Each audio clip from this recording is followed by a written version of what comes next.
If you want your man to be obsessed with you, then stop talking about your man to people who have an unhealthy and unhappy relationship, or even those who are single, your single friends who are bitter and resentful from their past relationships, and even those who have a toxic relational history.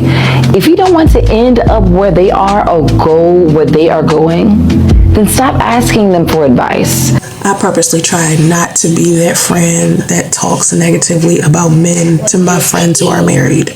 Like, I praise them for being married. I praise their husbands. I'm like, you so lucky, girl. Hold on to your husband. Be good to him. I'm that friend. Okay. I don't do the decentering men or why you cook and clean for him or all of that foolishness. I do not do that.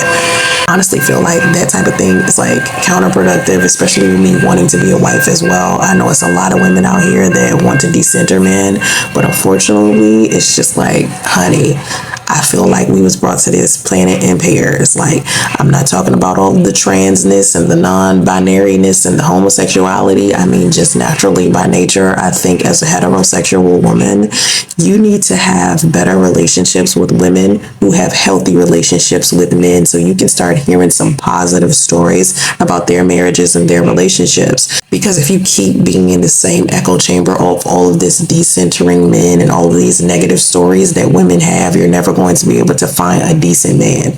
Not every woman has had a negative experience with a man. There are a lot of women and men who are happily married. So men are guilty of this too. Men need to have healthier relationships with other men who have healthy relationships with women, instead of spending so much time dealing with people who are constantly complaining about their relationships and all of their negative experiences, because it only makes you a terrible person to be in a relationship with.